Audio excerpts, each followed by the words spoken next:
Phillips, and Dr. James Hollifield. Thank you for joining us and supporting the center all the time. Another special thank you is to Dr. Carissa Clower, Director of Stedman College Interdisciplinary Institute, who helped us connect with our guest speaker today. So a big shout out to her. As you know, education is one of the center's key areas. And today we will have a speaker who will talk about the panorama of public education in Mexico. This matters not only in the context of the country's human development. Mexico is Texas and also the US's most important economic partner. If we want our human capital to be ready for the realities of a North American workforce, we should care about what's happening in Mexico's education sector. Before I introduce our guests, just a small reminder, there will be time at the end for Q&A. Just raise your hand, we'll come over to you with some microphones, and you will have the chance to ask our speaker some questions. Now it's my pleasure to introduce our guest speaker. He's an assistant professor of political science at UT Arlington. He has worked on education politics for nearly 20 years and has conducted research throughout Latin America. He holds a Ph.D. in political science from UC Berkeley. His teaching and research focuses on education politics and policy, politics of Mexico and Latin American politics, labor conflict, and democratic governments, among other topics. Please help me welcome Dr. Christopher Chambers Jr.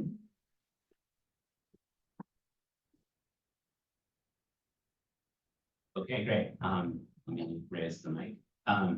Well, thank you guys so much. I got really detailed directions for coming to SMU, but I found myself like driving on campus, like around students. So fortunately, everything ended well. But yeah, it's great to be here. And can you guys hear me if I speed back up? Yeah. Okay. All right. Great. So so this is my book project. This is coming out in June. I'm very, very pleased. It's been kind of a long journey, and it's great to sort of be able to sort of share the results of this research and kind of move into new areas with this project. So let me start with 2007. This is sort of 7 years after Mexico transitioned to democracy. We have here pictured Felipe Calderon, who's from the center-right party, the PAN, with Elbester Gordillo, who's the leader of the Mexican Teachers Union, SNTE, CENTE. And so this is a political moment when Calderon has just narrowly defeated Andrés Manuel López Obrador, and there's a very narrow margin of victory for him, and he really wants to advance this very ambitious education policy that's going to involve teacher evaluation, making sure that teacher hiring is based on teachers in training sort of taking a test and performing well in that test. And so he enlists the union leader in this reform initiative and offers her political positions, political appointments in various government agencies. And in exchange, she says, "I'll definitely support this policy," which then she changes her mind and decides not to. And so this is a very kind of unusual situation because you have a center-right government forming an alliance with a labor union, which is sort of an unusual kind of situation. And you have a lot of controversy with this. So this kind of alliance and the fallout from it generates a feature film, a documentary called De Panzazo. I don't know if you guys have had a chance to look at it. It's sort of like the film Waiting for Superman, but in Mexico, and it's basically kind of an expose of kind of corruption and the union's protection of ineffective teachers in Mexico. And so if you fast forward to 2019, this is an image of the new Secretary General CENTE, Alfonso Cepeda, with current President Andrés Manuel López Obrador, AMLO. The political moment is quite different. AMLO won, in a landslide.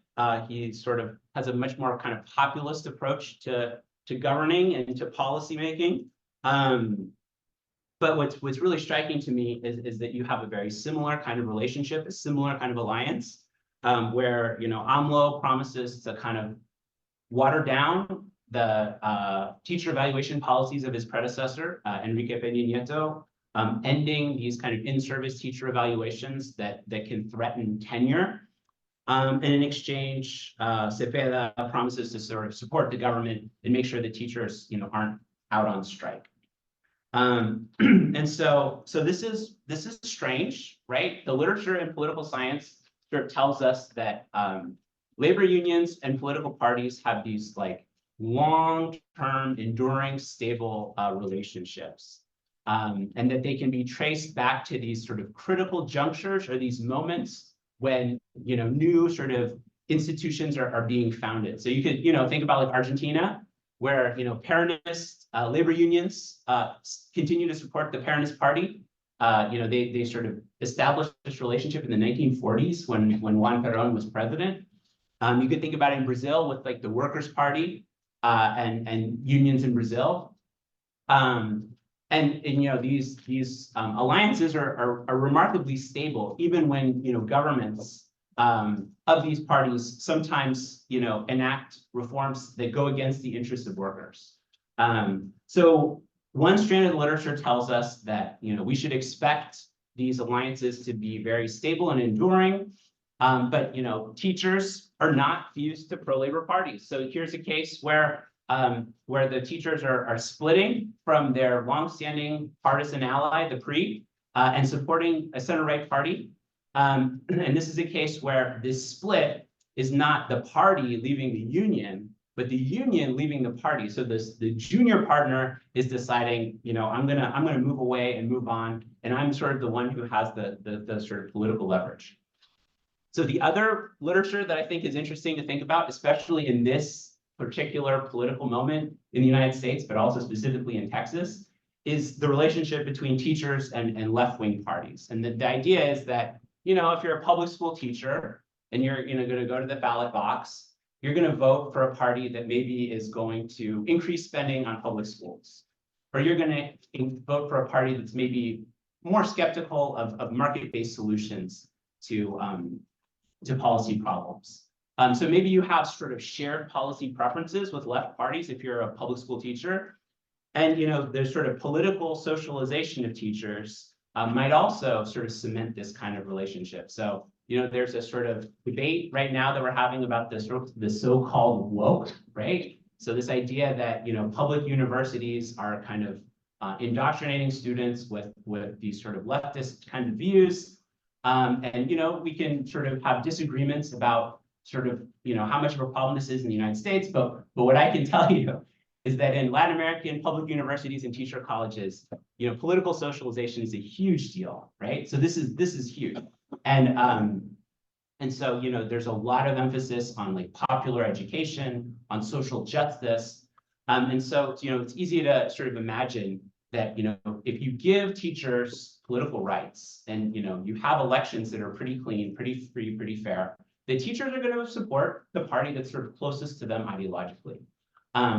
But that's not necessarily true, right? So, you know, it's not necessarily about the individual voting behavior of teachers, right? How teachers sort of decide to vote based on their own preferences in the ballot box, but rather about sort of how teachers are voting as a group, right? The sort of the ways in which teachers can be kind of corralled or influenced by the union itself.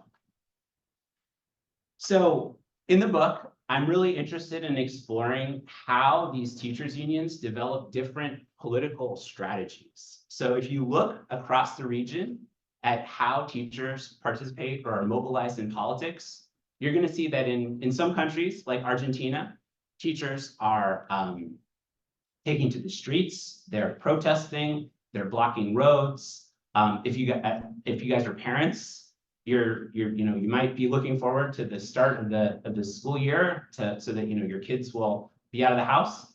And a lot of times school does not start on time in Argentina because there are sort of ongoing disagreements about salary adjustments. And so like any given year, teachers are protesting a lot in Argentina. And in Mexico, there are teacher protests. Like there's definitely a dissident group in Mexico that that sort of, that periodically does sort of take to the streets. But I would argue that the teachers are much more organized in the electoral arena. And so this is an image of a political rally in the state of Mexico for a teacher-based party called New Alliance. And so the point here is that if you look across countries, you're going to see that teachers are participating in politics in these really strikingly different ways. And especially if you look across sort of new democracies, you're going to see these like really different patterns. And what I want to do is try to understand like why this happens. Like, where do these patterns come from? How is it that teachers decide to sort of take these different roles in politics? And for Mexico specifically, I really want to understand this idea that teachers in Mexico are primarily organized around elections and around sort of getting out to vote. And they're also developing these shifting political alliances between, whatever party's in power. I'm going to call this strategy instrumentalism. And I want to try to explain it. I want to sort of try to, pin down sort of how you get this pattern of instrumentalism. So you might be wondering, Chris, like, why should I care about teachers? Like, why not write about nurses or street vendors or other parts of the informal sectors, which have become a huge part of politics in Latin America? Why focus on teachers? And I think there's a couple of really great reasons. So if you look at countries around the world, so throughout the region of Latin America, if you look at other developing democracies like South Africa, India, Indonesia, like teachers are just like really big and really important. And I think this is true in the US, right? So this is an image of President Joe Biden with Randy Weingarten, who's the president of the American Federation of Teachers. And so, if you look within organized labor, teachers are going to be sort of one of the largest and most influential unions in politics right now. First Lady Jill Biden is a card-carrying member of the National Educators Association. And so, so teachers matter in politics. And I think what's more is that teachers sort of represent a new face of organized labor. So I think, a lot of people think about labor unions and they think about like guys wearing hard hats, right? Like, auto workers, steel workers, kind of folks who are maybe more blue collar, maybe more industrial. But I think with the 21st century, a lot of those, kind of blue collar industrial unions have seen a really sharp decline with certain economic changes. And what's replaced them are labor unions that are much more professional, more highly educated, more white collar, more public sector, and also more feminine, right? So one of the things that's really striking is that, most teachers are women. And a lot of times people think about, these sort of 20th century industrial unions as being very, very kind of macho. I think as a political scientist, teachers are a really big organization. They have like a mass member base. And so, it's really interesting to try to think about, what happens when democratization opens these different sort of avenues for political participation. How do these mass member associations decide to enter politics? And how can teachers maybe tell us something about other labor organizations or social movements or interest associations that sort of have this dilemma of how am I going to sort of change the way that I'm sort of entering politics? And then I think there's a huge debate in many countries, especially throughout the Americas, about the politics of education. People talk a lot about like a learning crisis, where you have people who are graduating from high school who sort of are preparing to enter the labor market or preparing to enter a university, but they basically don't have skills, right? They don't know how to write an essay. For those of us who are faculty, we may have encountered this problem. They sort of struggle to like solve problems, right? So it's one thing to be in school, and it's another thing to learn. It's another thing to be able to apply what you've learned to like real world problems. And so I think, a lot of people in the policy community and the business community are very worried that that young people are sort of unprepared for 21st century jobs. And so here's a way to sort of visualize this. Raise your hand if you guys have heard of the PISA. You guys heard of PISA? Okay, so a couple people. So the PISA is the Program in International Student Assessment. This is a standardized test that is used to that is applied to 15-year-olds in countries around the world by the OECD. This is a test that looks at students' ability to read, to solve math problems, to sort of understand basic science questions. And I just generated this. This is a very simple kind of scatter plot. It shows the combined PISA scores on the y-axis and the per capita income on the x-axis. And so I think there's two really crucial things to look at here. The first is the residuals, which are the sort of the difference between the observed values and the predicted values, right? So what we see here is that a lot of like East Asian countries have very large positive residuals, which is to say they're punching above their weight. They're sort of overachieving given their level of economic development. Singapore, I think, is a classic case. This is a sort of this very kind of, it's like a city state. It's not even, it's a country, but like, is it really a country? That kind of thing. And it has a very sort of world-class reputation for having a very kind of orderly society and really great schools. China is interesting and also a little suspect because PISA is applied only in Beijing and Shanghai and other cities. So maybe China is not as sort of much of an outlier as it appears here. But I think what's worrying is that the US has a negative residual. So given how advanced our economy is and how rich we are, we don't necessarily perform as well as our peers. And Mexico also has a negative residual. So Mexico is a middle income country. It's come a long way in terms of its economic development, but it's sort of underachieving compared to its peers in Eastern Europe or Central Asia, and so it's maybe there's work to be done in terms of sort of catching up. And then what's more is that if you look at the Latin American cases, which I didn't highlight here, but they're all at the lower end of the distribution. So Latin America generally is not doing great on the PISA. Like this basically shows that students have a kind of a basic level of understanding when it comes to math, reading, science, and so I think this has generated a lot of debate and a lot of worry about sort of what are students learning, what do people come out of the classroom being able to do once they have their degree, and what can we do to make sure that that students are learning and that students have excellent teachers and that and that we're evaluating teachers to make sure that they're teaching what they're supposed to be teaching. So the Cliff's Notes version of the book is that it's sort of a comparative historical analysis of union development. So I start kind of at the beginning of the 20th century, and I kind of trace how these public school systems kind of evolved during this phase of educational expansion, when we're moving from basically a regime where most people are working as children in sort of jobs in the agricultural sector to more industrial societies where the expectation is that everyone is going to go to school.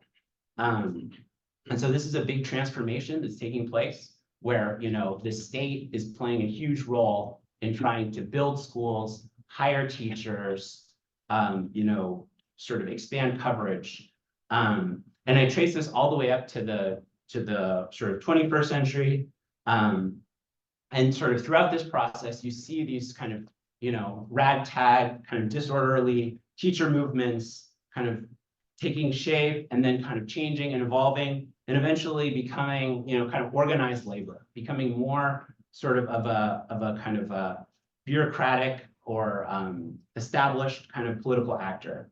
So I do this exercise for 6 different countries. I did my field research in Argentina, Colombia, and Mexico. I'm a Latin Americanist, and so that was where I did the majority of the work. But I added Chile, Indonesia, and Peru. I have sort of sections on them in the conclusion, and I think they nicely flesh out how my argument can travel sort of beyond the 3 primary cases. And if you had to sum up the book and sort of give a very short sort of summary of what I do, I basically want to show that political strategies are shaped by organizational characteristics. So if you want to understand, why teachers are protesting, or why teachers are holding political rallies, or why teachers are forming different kinds of alliances with political parties, you've got to look at the organization. You got to look at sort of how these unions are structured internally. And so I try to identify 2 different features that I think are really crucial. So I call, so if you want to understand the sort of unions that are more contentious and more protest-based versus unions that are more electoral and focused on, getting out the vote, you need to look at hierarchical relations, or the sort of chain of command that exists within the unions, and whether, union leaders have the capacity to kind of scale up mobilization to the national level. And if you want to look at the sort of the alliances that form between these unions and parties, then I think you really need to look within the national leadership at the kind of factional dynamics. Do you have a union where power is sort of concentrated around one faction, or do you have a union where there are sort of rival factions that are sort of duking it out? And so I spend a lot of time sort of trying to look at the sort of character of these, hierarchical relations, and the kind of factional dynamics within all these unions, to try to sort of figure out whether this theory makes sense. And so the story of the book. So this is a book that has some history. So I started after college working at the Inter-American Dialogue, which is a think tank in Washington, D.C. And it sort of works on many different program areas, among them education sort of policy. And so I had the good fortune to work with and meet leading sort of policy experts, like ministers of education, business leaders who have advocated on behalf of education reform. And I think, a lot of the work involved trying to collect information about the actual state of education. Like, let's be really honest about sort of, where we are and how things look when it comes to, public school and learning. Sort of suggesting certain kinds of policies that might make things a little bit better, that might sort of, address some of these issues, especially issues of educational quality, or, learning in the classroom. Being able to apply skills to real problems. And one of the things that sort of came out of this was that, there's a lot of talk and a lot of, recognition that, the teachers' unions could be an obstacle to these policies.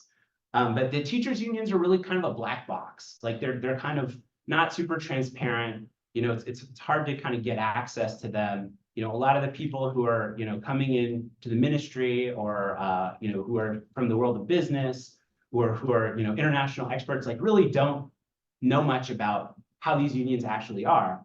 And so this was sort of my launching off point for graduate school, to kind of, to try to explore this more. And so what I did was I tried to get, cross-national quantitative data on sort of how teachers participate in politics. Some countries collect data on teacher protests. A lot of countries have some data on, candidate recruitment, or whether, who goes into Congress. You can kind of look at their CV to figure out, what their path was, and, whether they were a teacher or a union leader. There's also, work on sort of voting patterns. So some people have done surveys of, public school teachers, and asked them, like, do you vote? Do you sort of tend to support certain kinds of parties, stuff like this. But the reality is that this data is very country specific. And so if you want to study, one country, you can get some of this data, but it's not very cross-nationally comparable. So if you want to study many countries, this data is going to sort of have a lot of problems. So what I ended up doing was just doing a bunch of interviews and trying to really understand what was going on. And so I was really lucky to be able to interview teachers and ask them about their experience. I was really lucky to be able to interview union leaders, and obviously I got union leaders who gave me their kind of PR spiel, they sort of told me everything they thought I wanted to hear. But there were also union leaders who are sort of maybe not so much on the inside and maybe a little bit more on the outside, and they were more open and more willing to be critical. There are sort of politicians who have worked with these unions in different capacities or observed them. There are journalists who've done a lot of work on education politics. There are people that have worked in the education ministry or Secretary of Education. And so I think that field research and sort of doing a deep dive into the politics of certain countries can be really valuable. It requires a lot of shoe leather, walking around trying to meet people and people not showing up to meetings and these kinds of things. But I think there's a lot of value in trying to do this kind of work. And then the last thing I would say is that I think my comparative advantage is looking at different countries and being a political scientist and sort of thinking about how one set of factors might travel to another country. But there are many scholars in Latin America who study this full time and to a much higher level than me. And so I feel really indebted to folks in Mexico and in Argentina and in Colombia who are the world's leading experts on teachers in Mexico or teachers in Argentina or teachers in Colombia. And I'm kind of coming in after they've done all the hard work and sort of trying to tell a story that fits all these different countries. And I'm deeply sort of indebted to them. And I think that a lot of the social sciences, it's sort of like the global north, studying the global south and sort of kind of trying to impose sort of certain ideas on how things are in the global south. And I think it's cool to do something that's a little bit upside down, where I'm sort of working with research that these other scholars have already done and sort of trying to work out from that. So raise your hand if you guys have heard of the Mexican Teachers Union. Have you guys heard of it? Okay, then I'm just going to skip this slide. I'm just kidding. Okay, so let me just tell you a little bit, just kind of an overview of the main union that I'm focusing on from Mexico. So it was founded in 1943, 1944. So it's celebrating its 80th birthday this year. It was sort of founded sort of after the Mexican Revolution and when this dominant political party, the PRI, was starting to kind of take shape. It has 1.2 million members, so it's one of the largest unions in Latin America. It's sort of gets a lot of attention because of its size. I mean, it's important to say though that Mexico is a country with about 130 million people. So teachers they're a very organized group, and 1.2 million people is not nothing to sneeze at, but it's in a broader context. I think historically, union leaders facilitated the buying and selling of teaching positions. So there's a lot of kind of uproar about how the union was an intermediary in deciding what teachers were hired and what teachers were promoted. And there are some really great euphemisms. So people would talk about aviators who are teachers who are on the payroll, but they're pilots. So they're always flying and they're never showing up for work, right? So there's this problem of irregularities in the payroll, which is to say there was this issue where teachers were hired and being paid, but they were not in the classroom at all. They were sort of organizing for the union or doing political work. And so this is a big part of the story of this union. And there's also this story of union leaders serving as kind of electoral brokers and political candidates. And so Carlos Juanquitud, who's one of the kind of infamous union bosses, described teachers in Mexico as the electoral plumbers, which is to say, they did the dirty work for the party during elections. Like that was what they did. And so, it's not just this official union, SNTE, it's also the dissident union, which is CNTE, which is kind of confusing. But I would suggest that, CNTE is much smaller. It sort of has, influence in maybe 3 states primarily. And it kind of pops its head up every so often. But that the main story here is really the official union. And that's where I put a lot of my attention. And so if you look at the relationship between presidents and the union after Mexico transitioned to democracy, which happened in 2000. So in 2000, Vicente Fox was elected president of Mexico. This was a sort of a peaceful, protracted transition to democracy where the ruling party kind of lost and they agreed to give up power. And you can see that all these presidents have had different kinds of policy programs to try to fix public schools, with different levels of commitment. But they've mostly centered on sort of, assessment. So sort of trying to measure what's going on and trying to get a sense of, what's the actual story with learning in the classroom, and with teacher evaluation, are really making sure that the teachers that are getting hired are the ones who, are the best and the brightest, and who are, most able to have an impact in the classroom.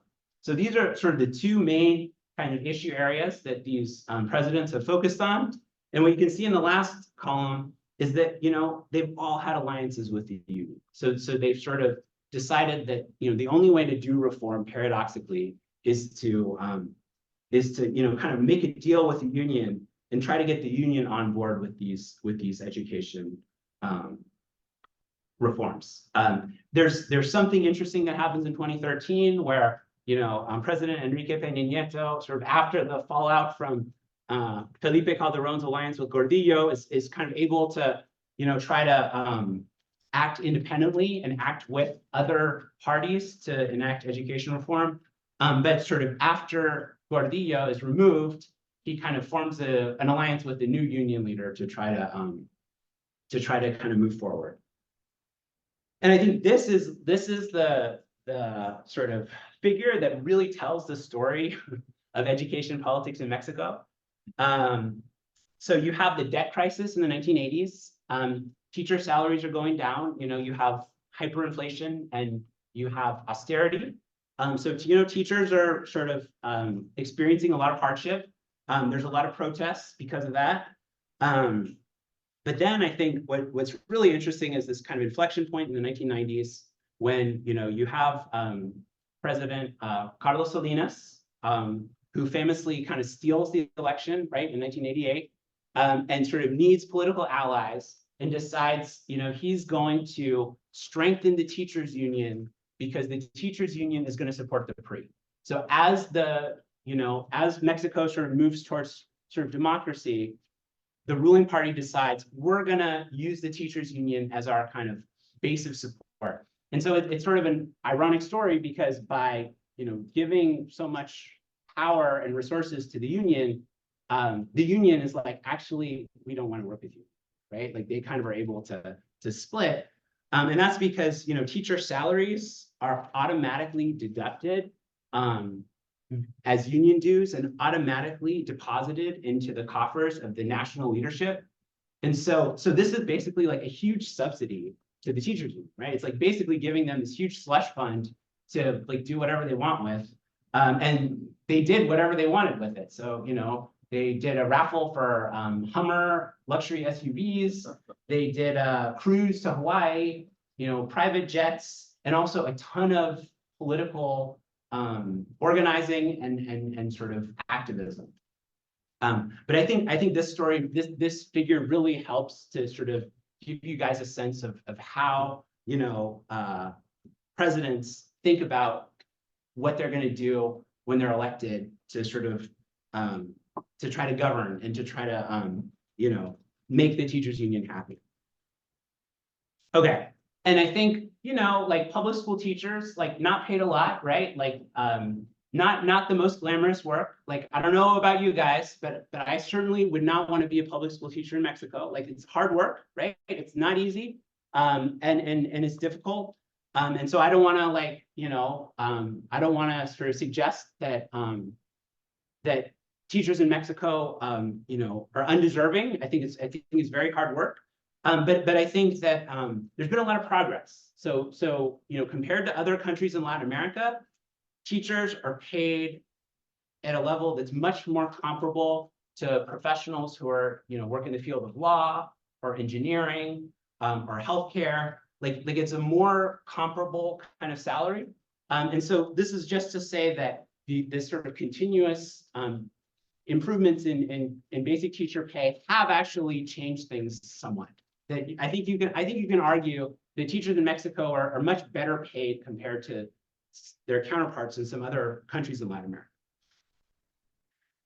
And so what I suggest is that this strategy of instrumentalism, or this strategy of shifting party alliances, really can be sort of understood by looking at how this union is organized. And so what you have is basically this hegemonic faction, or you have like a dominant group of union leaders that basically are in charge of the whole national union leadership. And this is like a labor Congress. And you can see there's like unanimity, like everyone agrees, everyone's on the same page. We're all doing the same thing. And part of the reason here is because the union is not democratic, right? They don't really have elections where the opposition has a real chance to win. And so there's a lot of control over who has access to leadership positions. And in my book, I talk a lot about sort of how the union sort of has built this hegemonic faction.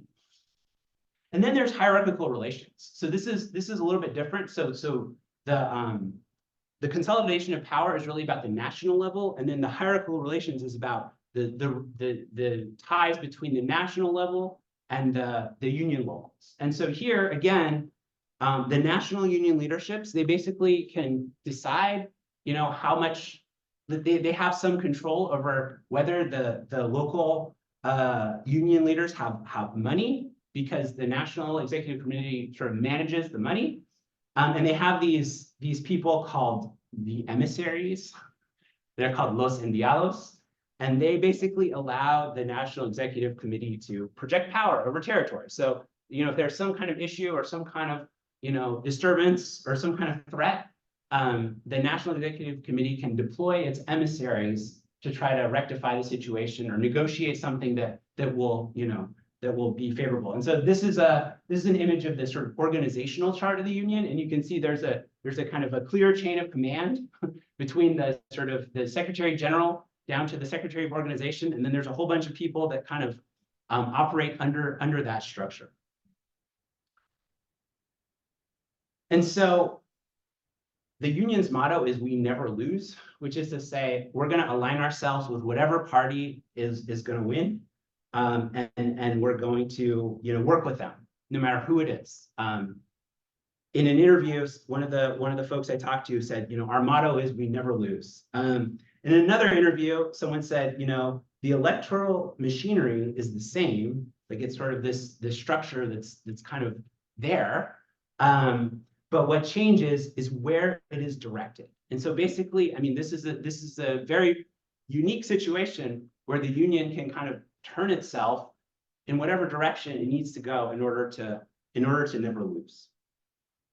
And then this is a political cartoon of Elbester Gordillo walking away with these different positions, these different positions in government agencies, and saying, just for 0.056. So it's basically saying that, when you have this ability to shift your alliances, this resource is incredibly valuable when elections are close, when we don't know who's going to win, when it's a very kind of contested election.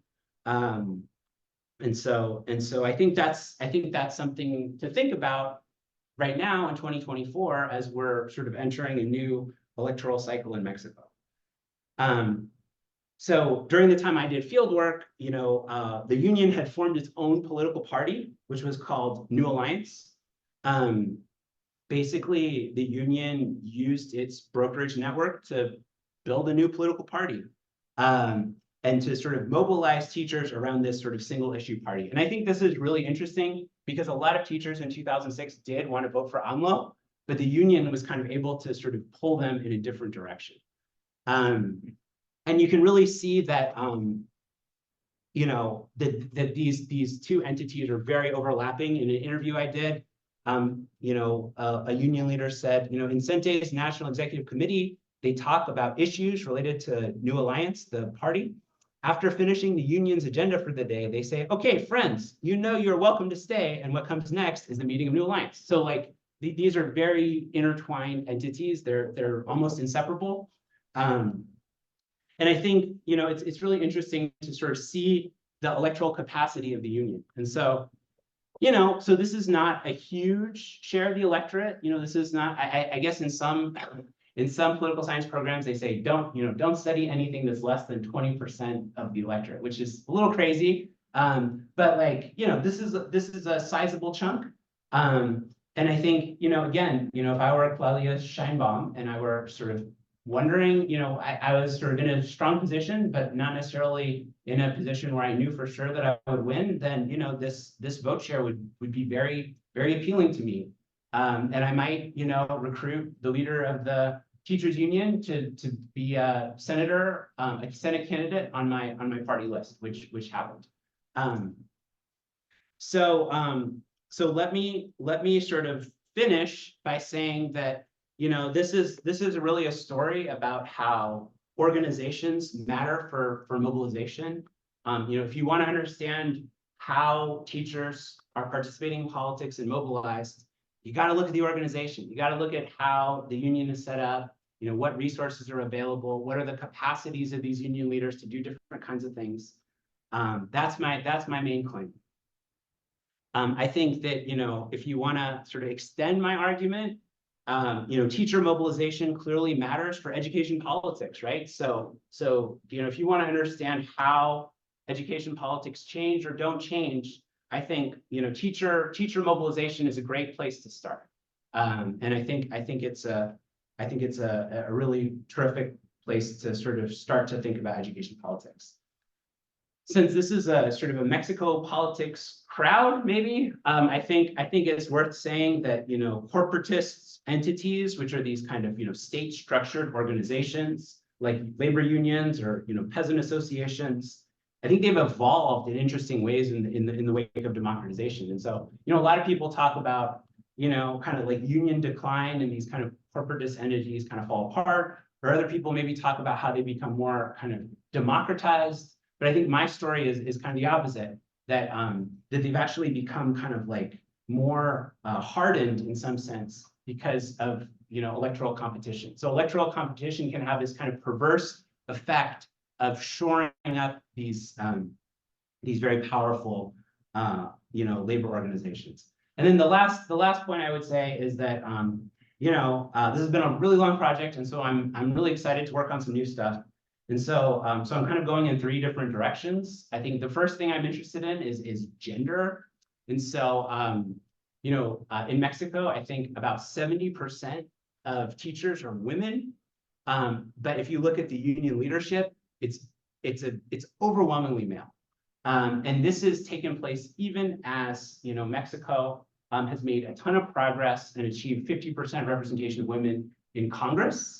Right? So what is it about these organizations that has made them so conservative in terms of gendered representation? And so I'm doing a project looking at different countries in Latin America and why some countries like Chile and Brazil have made a lot of progress in terms of bringing women into the union leadership, and why other countries like Mexico and also Colombia and Peru have been kind of laggards.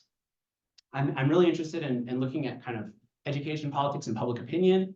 I fielded an experiment last year where we looked at the effects of the Tamaulipas teacher strike. I don't know if you guys listen to KERA. Like there was a whole thing about it on KERA. And so we looked at whether, different framings of the strike made people more sympathetic to teachers and more supportive of the strike, or less sympathetic of them and more skeptical of their motivations behind the strike.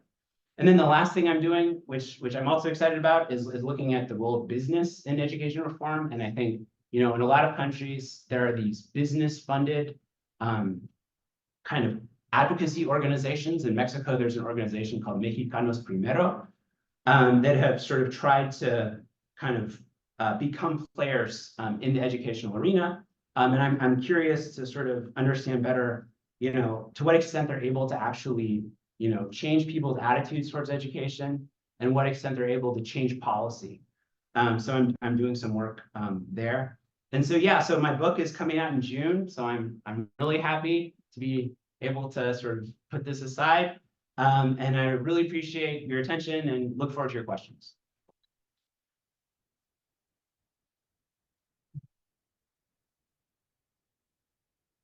Thank you, Christopher. Before we turn it over to the audience, I guess I wanted to, first of all, thank you and take advantage of the time to ask. You mentioned, despite the politicization of the education sector in Mexico, some progress. Mm-hmm. And you mentioned one of them, teacher salaries. Mm-hmm. Are there any other signs that might seem encouraging moving forward in which, maybe the unions aren't paying so much attention and there might be some betterment for teachers or for the sector in Mexico? And with that, I promise I will turn it over to you. Raise your hand if you have questions. We'll bring them up. Thank you. Should I collect questions and then answer it, or should I just go ahead and answer it? I'll just answer your question. So the question is, is this just a story of being depressed about how things never change? Which I think is a really easy story to tell. Or can I do better and make everyone less depressed and more optimistic about the future? And yeah, I mean, I think I think there is a lot of frustration that things don't seem to be changing very quickly. But I think you can say that if you look at PISA data, there's been some improvement over the past 20 years, like not a great amount, but a little bit. And I think there was some optimism after 2013 during the Peña Nieto reforms. So I understand Peña Nieto's government has been very discredited, and there's been a lot of allegations of corruption. But sort of during this honeymoon phase, right after he was elected, there were several important reforms that he was able to push forward. One of them was this kind of big bang teacher evaluation policy. And I think AMLO kind of partially rolled it back, or sort of kind of tried to weaken it somewhat. But I think that public opinion is overwhelmingly supportive of these teaching evaluations. And I did an experiment where I asked people, about teaching evaluations, and I said, well, what about teacher evaluations and multiculturalism, whatever? And what about teacher evaluations and labor rights or whatever? And everyone's just like, we just love it. We think it's great. Like we don't care. Like we just think that teachers should be evaluated. And so I guess maybe there's some progress in terms of public attitudes towards some of these policies that seem like they could be promising. And I think there still is a concurso de oposición, or a competitive process for becoming a teacher, which I think is probably good, right? Like that's like a better way to hire teachers than just hiring people that the government and the union leaders think would be great. And so yeah, so I mean, I think there's sort of more voices that are sort of taking up this issue of education in Mexico, and I think there's a little bit of evidence of progress. But I'm trying to be really nice. So I wouldn't overstate it. Like it's probably, I mean, you could say, glass half empty, glass half full. Say like it's kind of half full-ish, but but it's not a great situation, and I think, I mean, part of the problem is that, if you're wealthy or middle class, you send your kids to private school, because, and so there's a sort of a problem where, folks who really care about education exit the public school system, and folks who are, maybe in less of a position of power to advocate are kind of, stuck in it. And so it's easy to have this kind of two-tiered kind of system. Hello. But first of all, thanks for this presentation. This is a very interesting research. And also, thanks also for collaborating with Latin American scholars. That doesn't really happen very often here in the States. But I have a couple of questions. The first one has to do with the difference between these two big unions that you mentioned that Mexico has, because I think the model that you have presented us here explains very well, or to some extent, the CENTE, no? the Sindicato Nacional de Trabajadores. But I wonder what's your take on the CNTE, the Coordinadora Nacional de Trabajadores, because the coordinador has been, I would say, more ideologically defined, way more leaning to the left historically. Had a huge conflict with Calderón, then with Peña Nieto, and now even if they, as you mentioned, if they control 3 states, really big and important states, but they control three states, they have become very influential in the development of what Dr. Obrador called the new Mexican school, and especially in the elaboration of the new school textbooks, which has been one of the big education debates in the last couple of years. So what makes different that other union, especially following your hypothesis of the importance of the organization, the internal organization and internal dynamics? And the second has to do with the like the political history of the main union you present.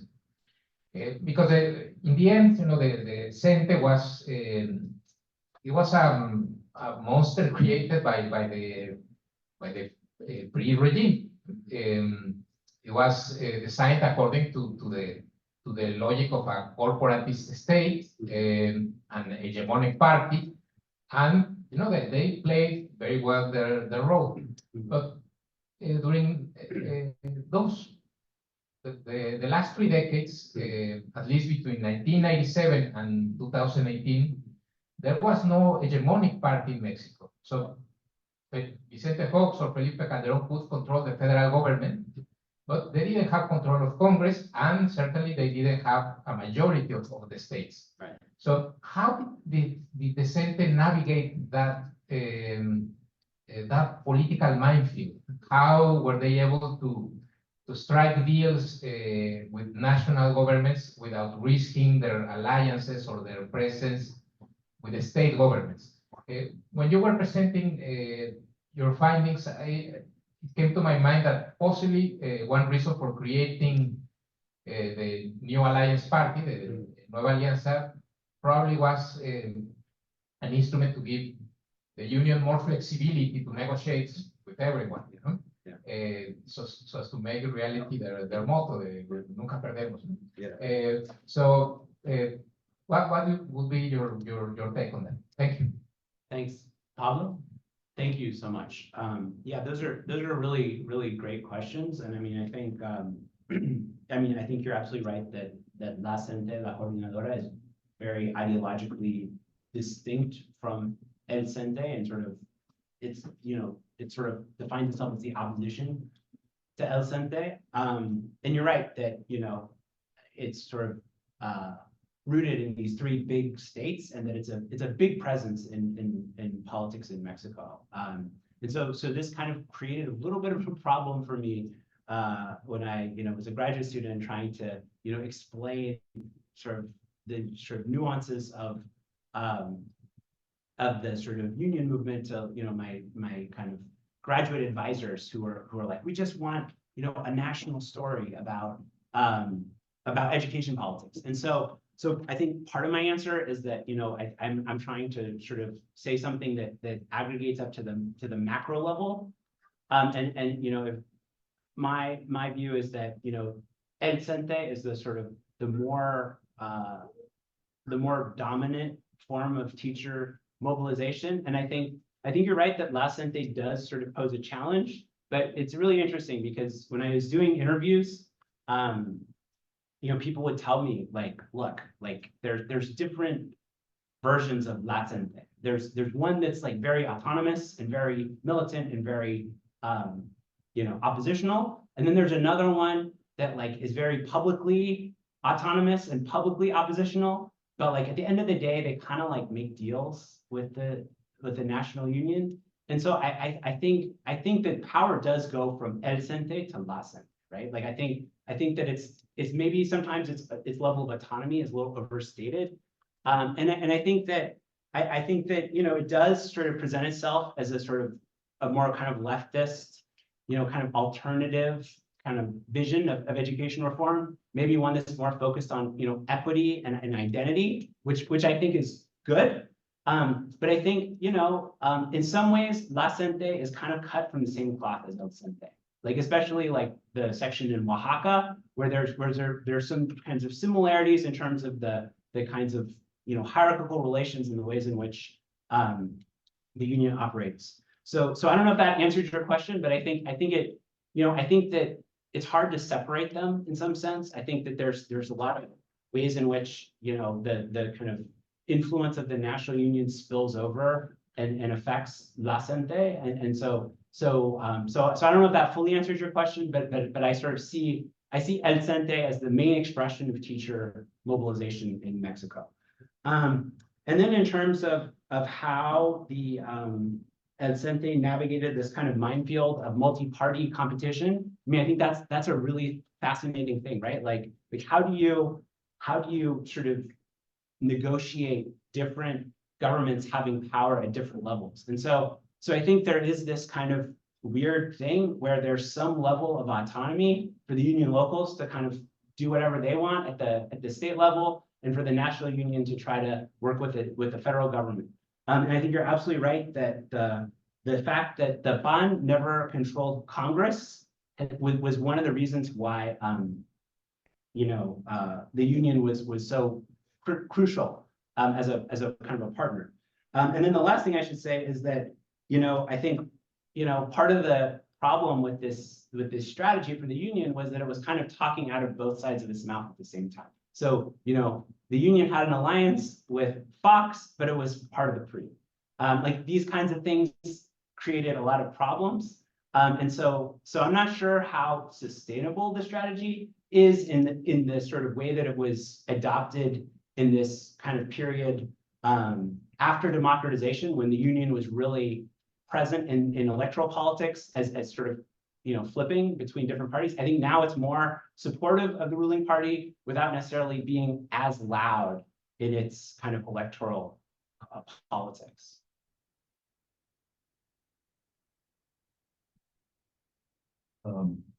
Yeah, I have a political science question. Okay, good. And I'm always, when I hear a talk like this, I just would like to hear you say a bit more about what does this tell us? What does it mean for Mexican politics and for the future of Mexican democracy? I mean, you're looking at one union here. How does the teachers union relate to the broader union movement in Mexico? Could you elaborate on that? And you mentioned in that your conclusion, a third point about corporatism. And I was going to try to get you to elaborate on this just a bit. I don't know. I know there's a lot of corporatism in Latin America. Yeah. Brazil and elsewhere. Does Mexico, could you characterize elements of Mexican politics and public policy really in corporatist terms? Have the unions captured, part of the Mexican state here? Do they control the Ministry of Education? Are there other elements of corporatism that we see in Mexican politics? And And what does that mean for the future of Mexican politics?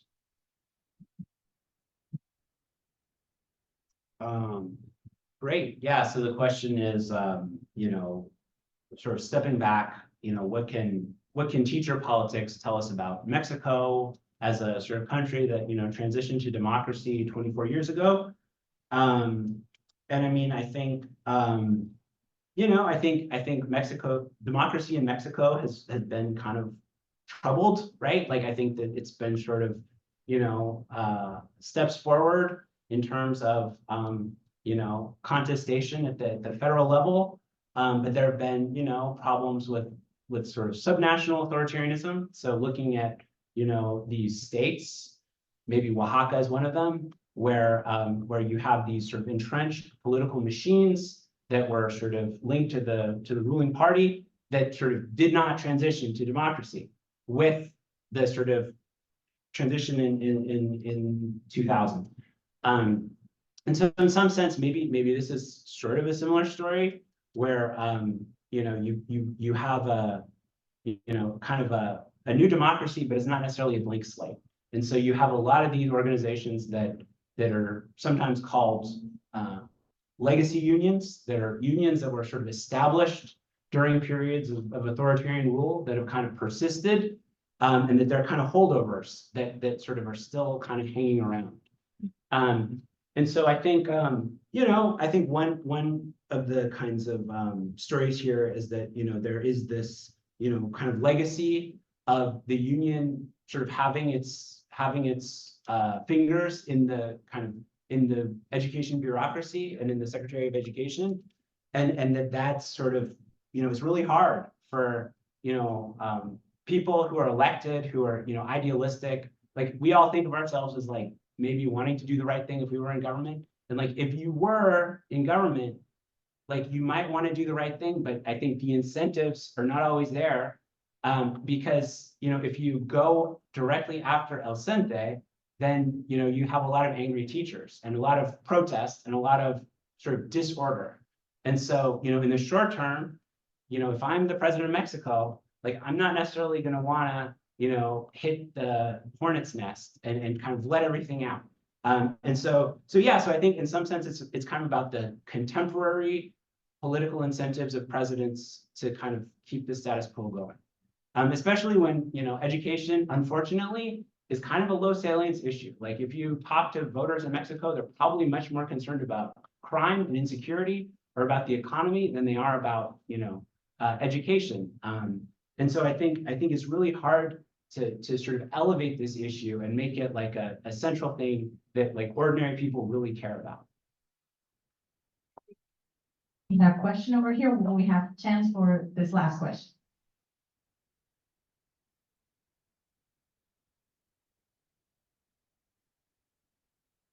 What a great body of work you put together, 2 decades. That's amazing. I can't wait to read your book. First question, because I have colleagues in Mexico and Chile and Argentina, is your book going to be published in Espanol? Oh, so maybe it's I'm working on getting it translated, and the distribution is harder because, like, it's, you know, presses are in one country. So I would like to, but it hasn't happened yet. Might be able to help with that. I'll see afterward. And second question, and this alludes to kind of Jim's question and Paula's question. Yeah. What effect has all of this had on pedagogy on the individual nation basis and also curriculum? Mm-hmm. Yeah, I mean, I think this is really interesting that, like, there's this huge conversation about sort of teacher excellence, and it's basically about, like, what kinds of people do we want in the classroom? Like, what's their profile?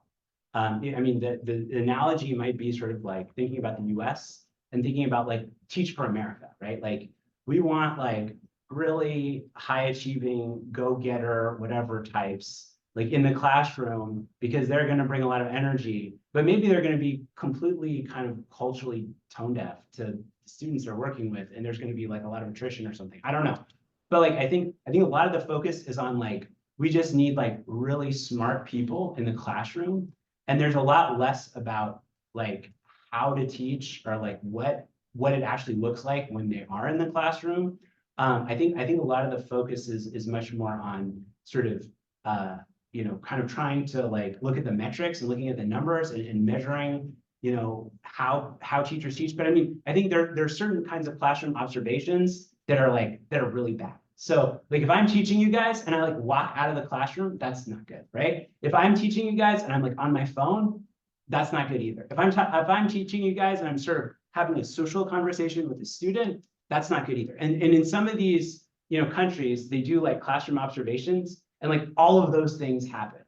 So that's what we're trying to change, is like having people like show up and like interact with like the Blackboard and with the sort of pedagogical materials and move away from like a very like kind of rote memorization based kind of thing.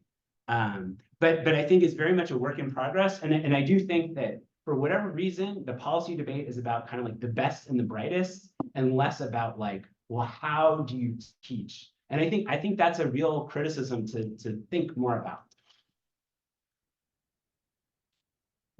I'm afraid that's all the time we have for today. Thank you for joining us, and please help me in thanking our speaker today.